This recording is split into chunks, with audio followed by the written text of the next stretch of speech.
predictability in product discovery, it's not just a fool's errand, like it's probably harmful to pursue, right? Yeah. Like, everybody wants their teams to adopt AI and suddenly be faster. But there's this thing in the process of adopting new tools, which is learning the tools. Otherwise, you get stuck in we'll do 2% more of this thing that we've always done. And in the world that we're in right now, I just don't think that's how software is evolving.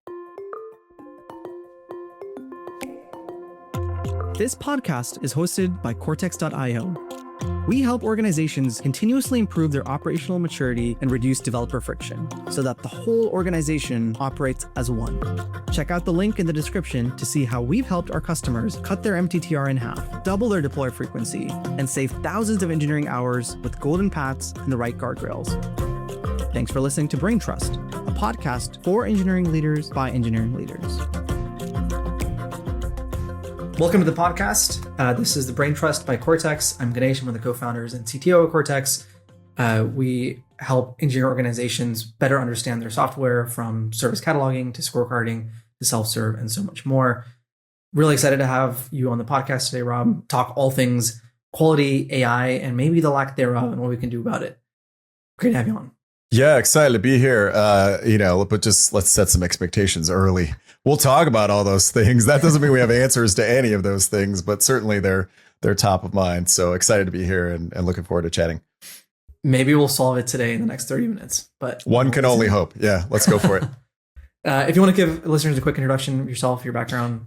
Yeah, for sure. So I'm Rob Zuber, CTO at CircleCI. And so we're very much in the thick of software delivery right now, which is changing at an alarming pace. I mean, an exciting pace. If you're in it, if you've been in this industry for a while, it's always fun when we have these inflection points. But it also raises a lot of questions, as you said, about what stays and what goes. How do we do things differently? What's sort of non-negotiable or immutable in what we're doing. So anyway, that's what I do. I've been at CircleCI for over a decade, which is probably unique among many engineering leaders. Well, obviously not at CircleCI, but in general, to have the chance to, in engineering leadership, you make decisions on really long timescales, and sort of to see those play out. And so maybe I have more regrets than other people. I'm not sure. But have been in software my whole working career, mostly in startups. So just always very entrepreneurial, always trying to figure things out and find the next thing. And so I'm super excited about this time because I think so much is changing in very, very cool ways. Yeah. And I think, it's interesting. Not only have you seen the effect of your own decisions in a long time scale at CircleCI, I think having seen multiple transformations over the last decade in the critical path of software delivery, I think you have a unique perspective on what the rest of the industry is doing as well. So I'm really excited to dive into that. Yeah, absolutely. I mean, if for anyone listening, at least for the beginning of CircleCI, like every company was building a Rails monolith and deploying it to Heroku. Like put yourself in that mindset and then calculate all the things that have changed since then. And so, yeah, it's like doing the same thing, but always differently for our customers to make sure they're successful in however they're trying to deliver has been, the roller coaster or the evolution or however you want to think about it of what we do. Absolutely. One of the things that obviously is part of the SDLC that we're all aware of is the introduction of coding assistants and AI agents in our software delivery and the entire life cycle. You had a post recently about maybe a topic that we're not thinking about at all, which is what about the humans in that loop, especially when it comes to quality? Because everything we're talking about is how can AI write more code, write more tests, like do more of the software delivery lifecycle. And you made a point that, hey, actually, maybe we need a human in the loop at a part of the cycle that we don't really talk about, which is QA. In fact, I would go as far to say a lot of the industry has shied away from QA as a practice entirely for a lot of reasons. But it's interesting that you bring that up, especially now in the world of AI. Yeah, and to be clear, I mean, as I'll keep saying, like these are all sort of thoughts that are still forming and changing, but it's not entirely about, to me, putting a human in that particular part of the feedback loop or whatever, but rather exploring what has made humans great at that. And to your point, we really have pushed QA, certainly in the fastest moving organizations, out of the SDLC in the sense of manual testers like that started with my first job really was when I got into software. My first startup, I was a QA. I don't know if I was a QA engineer or manager, doesn't matter. There weren't enough people for there to be more than one, but it was a foot in the door for me in sort of like software and startups and whatever. And it was hey, we're thinking about putting this into production. Like I wrote out a script and said, okay, I'm going to click this button and then click this button. Like very, very, this is late 90s, right? And that was the state of the art then in terms of QA. And we started building automated tools and, testing scripts and stuff like that back then. Obviously running engineering for a CI/CD company, like we're very forward in terms of how we do that, right? Everything is shifted to automated testing. We're very good at managing guardrails and gates and stuff in production environment, like gated delivery, basically like slowly ratcheting up who has access, feature flags, all these other kinds of tools.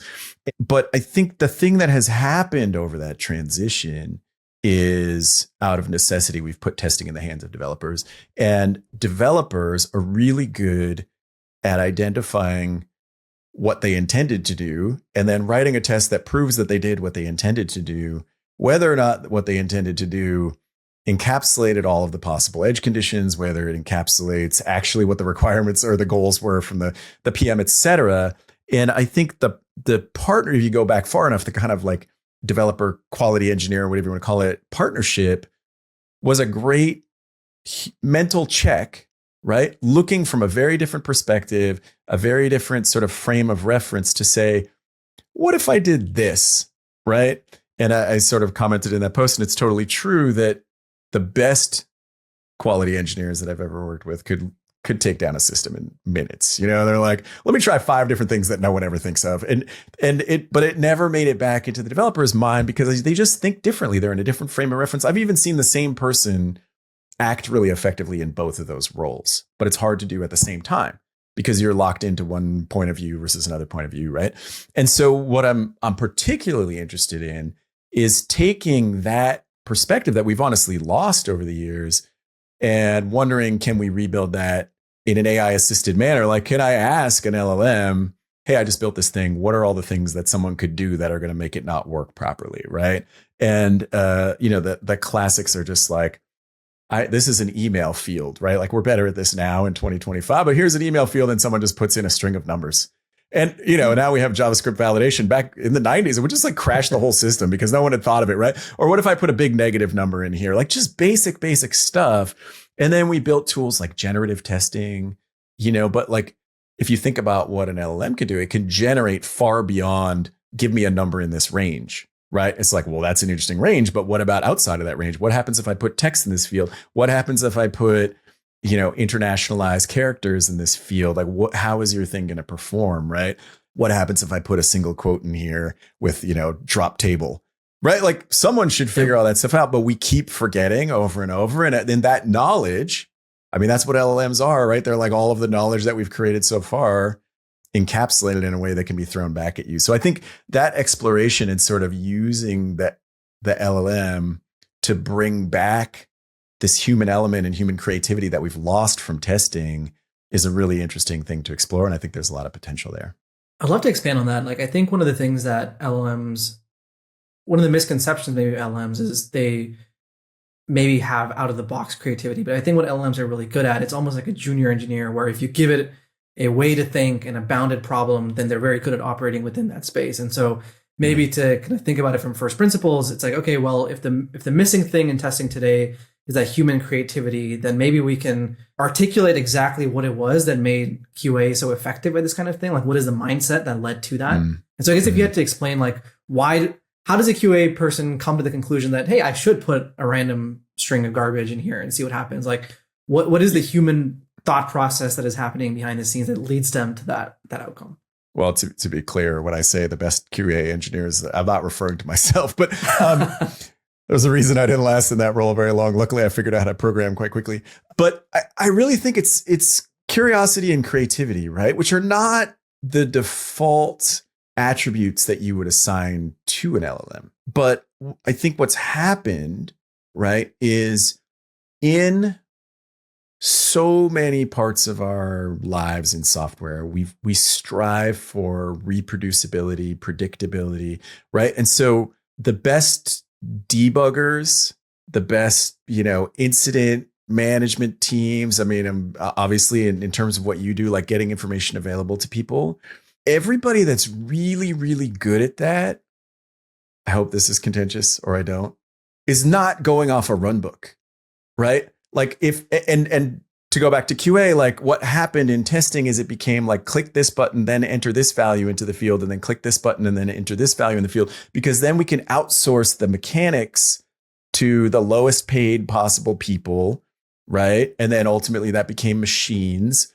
But when you smell an odd behavior as a human, you're like, ooh, that's interesting. And I know a little more about how the system works. And if I think about this, then maybe, just maybe, if I put this one weird character in here, it's going to break over here, right? Like that's what makes, I made the joke about single quotes and dropping tables, but that's what makes threat actors, unfortunately, very, very good at their jobs, right? Because they know enough, and then they smell something along the way that's like that. There's an opportunity here, right? And I'm going to dig into that in a way that is not like, I can't believe I'm going to talk about threat actors this way, but let's roll with it for a second. They're outcome oriented, right? They are not executing a script. They have a bag of tools and they know how to execute with that bag of tools to try to get an outcome, right? And when it starts to feel like it's not going to be worth it, then they go do something else. But what we often do in QA, or so many categories, again, is try to make it super repeatable. And the idea of like, I smelled something interesting, something looks off, I'm going to go pursue that, is not rewarded as much as like I got through all the test script, right, in the time allocated, and we're going to ship on time. Right. And so we shipped on time with this massive bug, and the first person shows up and types something into the field and your system crashes. Like, did you really ship on time? You know, it's a great question. So the curiosity and creativity, again, is not what I would attribute directly to an LLM out of the gate. But part of the ability to do that, again, is the bag of tools. And an LLM has a massive bag of tools because it's read every line of code that's ever been public, right? Or some subset, but some representative subset. And so, and it's probably read all the public incident reports, and it's consumed so much information that with a little bit of guidance in the right direction, you should be able to say, again, like, I built this thing, what's going to go wrong? But no, like, that's not how we frame the question, right? We're like, build me a thing that does this. And because the LLM gets rewarded, I mean, if we can think about it, it doesn't get dog treats, but somehow it's still like very excited about behavioral rewards, right? Because it gets rewarded for producing something, then that's what it does, right? And its goal is to make you happy. And so if you give it different contexts and different goals, it will go pursue those. But so then the question is, like, as humans, are we framing that well enough? And if we just frame it as the automator of the tests that we did in the past, we'll still be bound by our imagination.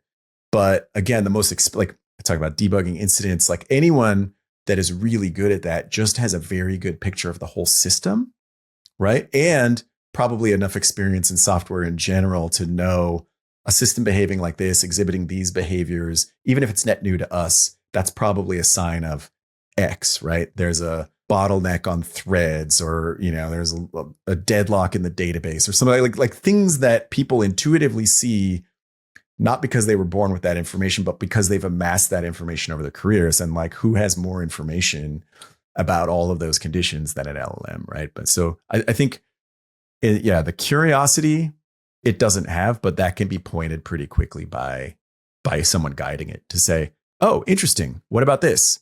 Oh, interesting, what about this? And have access to just that, that historical wealth of knowledge that no one could keep in their head. I want to keep kind of backing into like how we can frame this to an LLM to make that work. And you mentioned kind of two interesting things there. A, the fact that historically some part of QA was things that could be very easily automated. It was stuff like, fill in different values and things like that. But then threat actors, is a great example, like you said, are very outcome focused. And if I squinted at that a little bit, it seems kind of like blurring the lines of like maybe another quote unquote lost art of UAT, or like user acceptance testing, which is a bit more outcome oriented. It's like, hey, the user's trying to solve this problem. Like, are we able to do that in a meaningful way? Like, does that fit into the traditional definition of QA? And like, is that part of maybe what's missing is like the ability to define the bounds of here's what we're trying to solve, and then within that guardrail, go and try to figure out the things that may go wrong. Yeah, I mean, traditional definition of QA, I don't know that I'm the official author, but absolutely, the one thing that we separate a lot when we talk about product is the difference between, is it possible and is it easy, or is it good, right? Like, yes, we made it possible for a customer to do a thing, but if they have to jump through 20 or 30 hoops to get there, they're going to give up, right? If it if we can clearly identify that that's a problem for them and then guide them down the path of doing the thing or do it for them, that's much more interesting. And so I think what you're getting at there, which I agree with, is with the, I won't call it automation, but the repeatability, the desire for repeatability. And we script out, go through these steps. And when you get to the end, if you get this outcome, then it's good, versus try to do it. Like, you call it UAT. I would say all kinds of sort of like research rooms. I'm actually thinking of usertesting.com or, who do this, like just ask someone to do something and then watch them do it, which isn't so much, probably speaking of the traditional definition, in the definition of QA, but it's critical to building good products, right? Like we think it's possible to do this thing. And it really lines up with this model of the assumptions that we had when we built it, right? Yeah. And then we put it in the hands of a user and you're like, it's like watching a horror movie. You're like, what? No, don't go in there. You know what I mean? Like how could you possibly be going down this path? It's so obvious to me, like what you should be doing right now. And I'm watching and I think it's really good for everyone. I think it's really good for engineers to see that. And because they tend, like, once you see it, you're like, oh, we can totally fix that. Let's just do this instead. But again, you have so many assumptions baked into your view. You've been thinking about the problem forever. You're super close to it. And so you build things in a way, I'm putting this on engineers, designers, PMs, whoever, right? All of them, building it in a way that makes sense to you and is founded on a bunch of assumptions that maybe you haven't truly tested.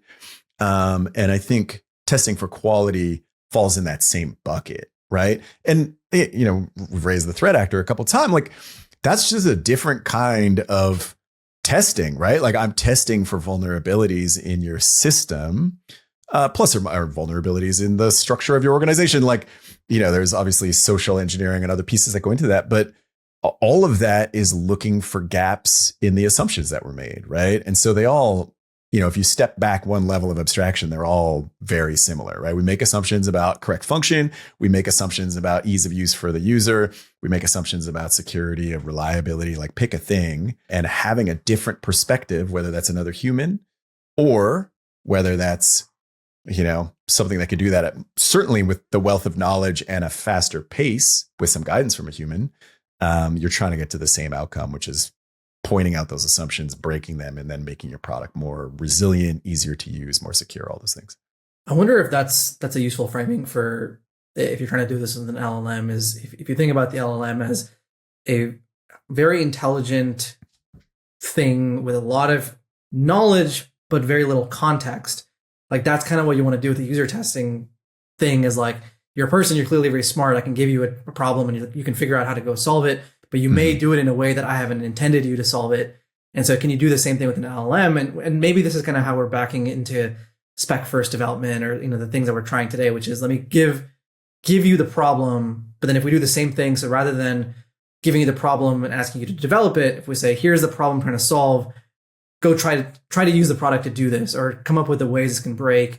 It's going to be like operating within those guardrails of just a problem definition rather than the code itself. And maybe it's like BDD all over again or something, but like kind of a similar similar path. I do think the spec piece, I don't know where that ends up. My math brain wants the specs to be slightly more formalized, right? Like something that you could repeatably implement. But we'll see. But what I was thinking about as you were talking about that is, okay, like here's a task, go try to execute it, right? Kind of taking the UAT point of view. And could you actually score almost like the quality of an experience? Like how hard was that for you, LLM, to figure it out, right? Because it will figure it out, because it can scan all the tags in the page and look at the HTML structure and whatever, if it's a UI. And people are using that as a to build playwright tests and stuff. But an opinion, right? To say, oh, I've done this on a bunch of other sites, and by comparison, this is really, really hard, right? This doesn't meet this standard. This doesn't, whatever, like the layout is weird. This button jumps around, like all the things that are sort of minor annoyances for users, or more major annoyances, like it doesn't work at the screen reader, stuff that not every engineer thinks about necessarily when they build. I think, like almost, and then some feedback. Like what would you change? Just honestly write the change for me, right? At that point, we're like, if we have these pieces working together, because again, you can say, please build me a page that does this, right? Which is like, as the specs get tighter, it's going to be more specified, but sort of saying like, build me a page that does this and then optimize the layout or whatever for these different cases. I don't know exactly what that would look like, but it's like, I'm kind of torn in my own mind between how specific I want to be and how much I want to take advantage of known practices. Like, how many times are we solving something that's been solved a million times over and we just don't look around and see how everyone else is already doing it? Yeah. And maybe this is where like multimodal models are going to be particularly useful, because maybe you don't want them looking at the tags or maybe looking at the visuals of it and trying to operate it that way.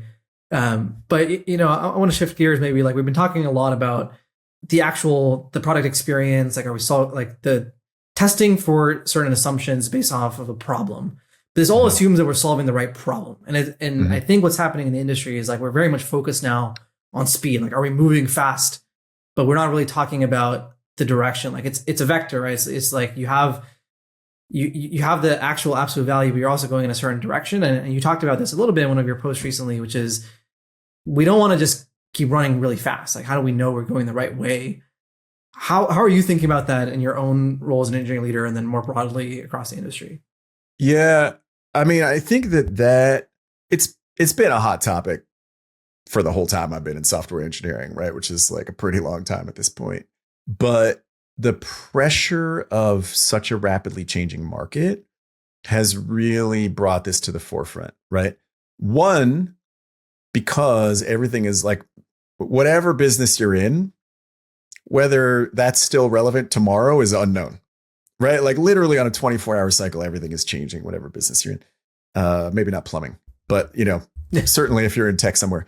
So it's more important to be agile, nimble, responsive, whatever. And then the other thing is, we can move much faster. And the tools that we cite as sort of making us faster across the board, while we still try to dig through the data and figure out what that really means, one of the things we know them to be good at is rapidly generating V0 at low quality. Let's just call it, right? We just had a whole conversation about quality. But for V0, that's okay, right? So the cost of experimentation is actually super, super low. Like, I can build, when I used to make a painted door, meaning like, click this button to use this new feature. And then you click on it and you're like, actually the feature is not quite available, but sign up here for the, for the wait list or whatever. And we'll let you know, or it's not working right now. We're at capacity, whatever, all the little tricks that we use to figure out. I mean, the classic being like the landing page, right? Yeah. Here's some text about a company I'm thinking of starting. If no one signs up, I'm not going to start the company because it's really expensive. I'm going to go start something else. But like, in the same amount of time almost now, you can put out a functioning prototype, right?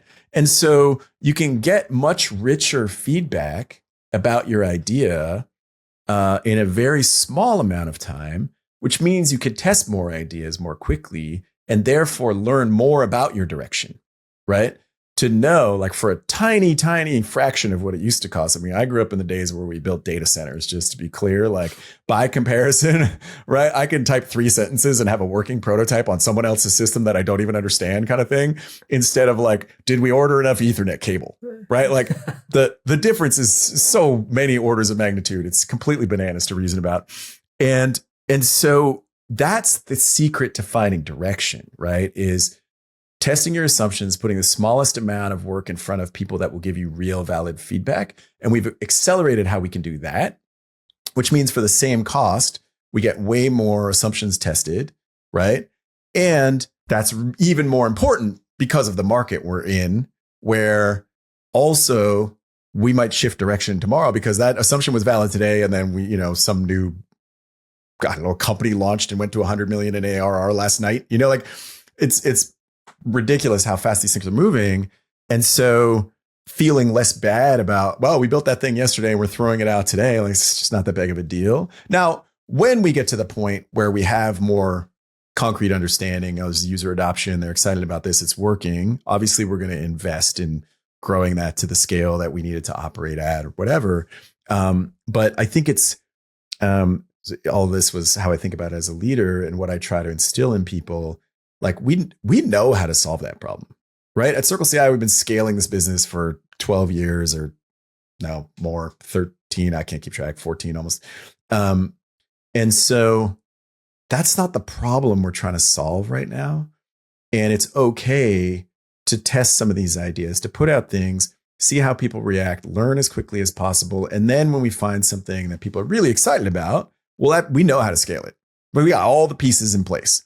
But if you're worried about scaling every piece of it before you even know if that's what's going to work for folks, you'll never get there. You'll never get to that idea. And so it's particularly interesting in a business like ours, where a good chunk of what we do operates at really high scale, right? And changes are very thoughtful.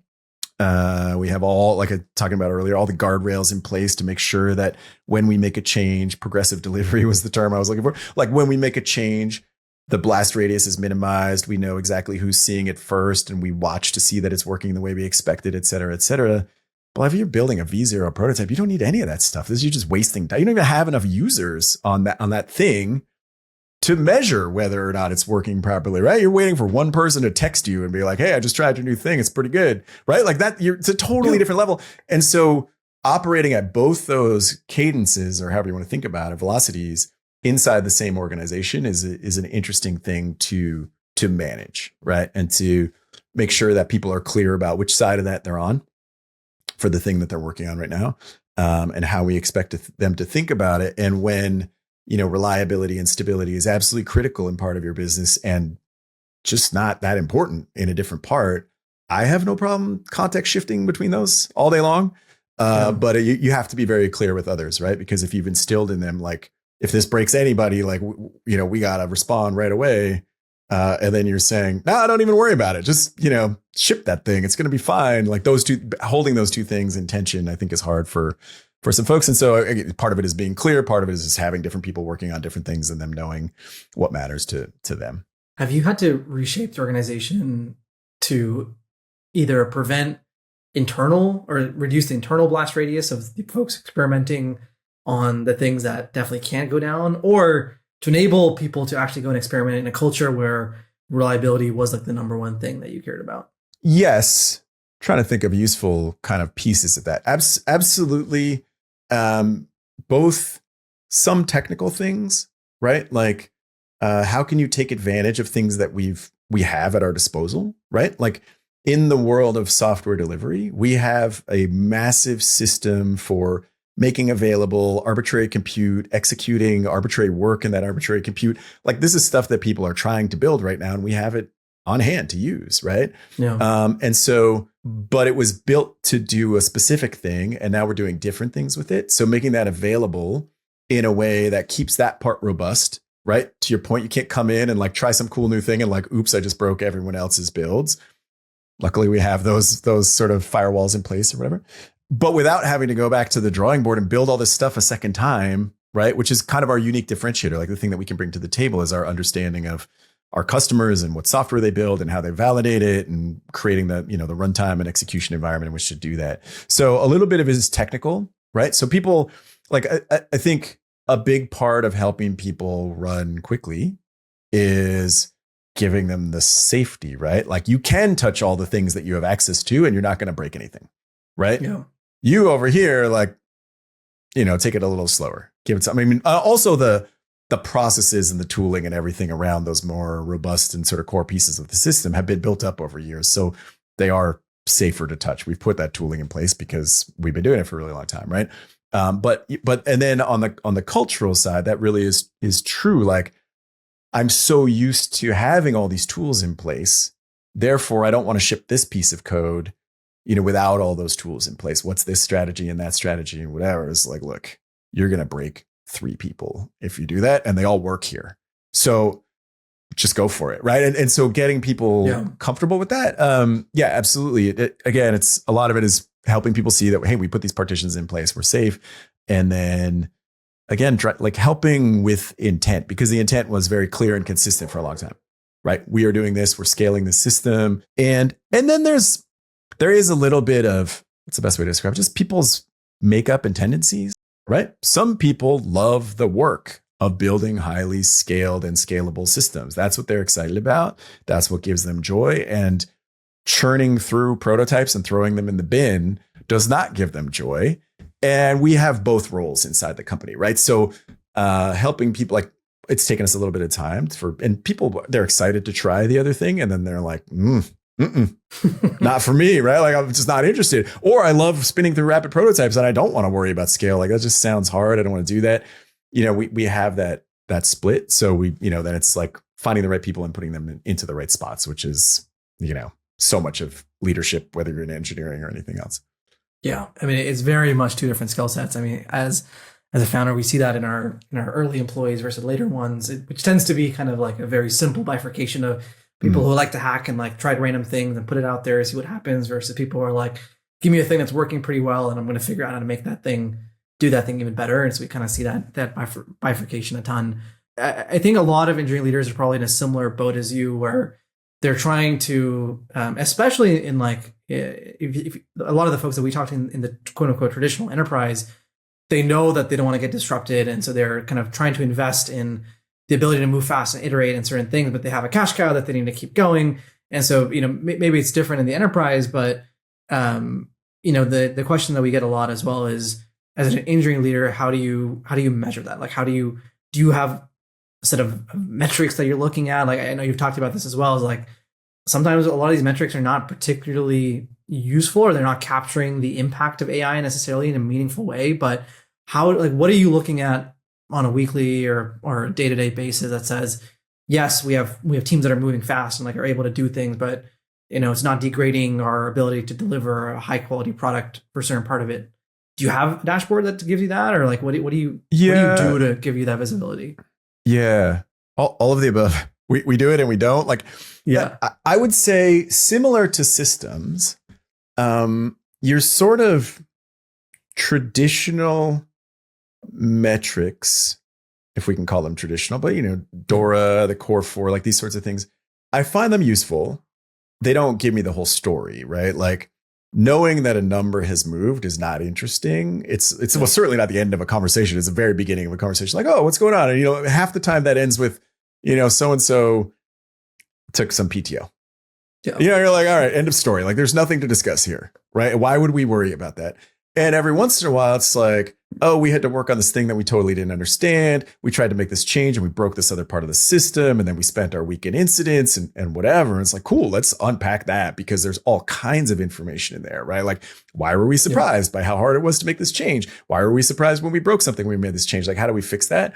But a lot of that, I don't know how strong this argument is because I'm making it up on the fly, but I would think works a lot better in that, growing and scaling a system sort of state, because predictability in product discovery is like, it's not just a fool's errand. Like, it's probably harmful to pursue, right? Like, why didn't we write any PRs this week? Because we were out talking to customers, right? Like, because we were putting something out there and then we were talking to them, we were watching them, and we're like, I don't know, we went on site with a customer, we worked with them all week. And like, next week, we're going to put out 50 PRs because we learned so much. But this week we did nothing, right? Because we did all this other stuff that was super valuable. And so saying like, I mean, I'm hanging on the PR thing. Like, as long as you weren't breaking the system somewhere in there, like, we got to get predictable, consistent PR throughput out of this group that's just making it up as they go, and not making,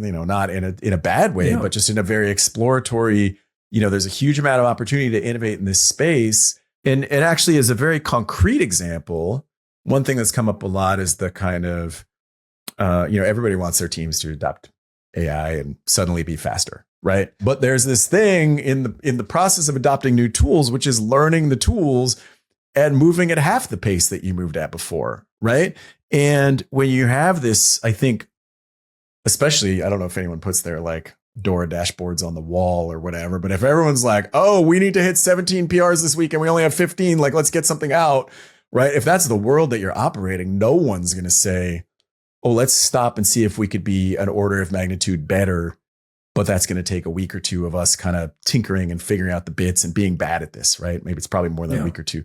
And in our world in particular, we very much want our engineers to struggle in a sense with the tools because that informs us. It's like us doing product research at the same time that we're building the product that we're building, right? So in our more discovery oriented exploratory teams, like the folks that are really putting out new capabilities that are more oriented around how we think the SDLC is changing as opposed to, core functioning system that's been around for a while, they're also doing a ton of exploration in how they build, right? Like, could we write a Jira ticket and just tell an agent to build that thing? Like, what would happen if we tried that? And then what does that tell us about how we can get it? Like, what is the role of our validation engine and all these other things in that process?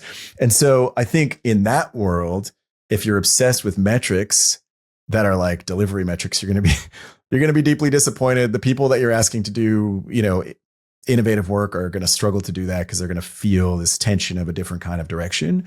And so we look at what you would look at in the early days of any company, right?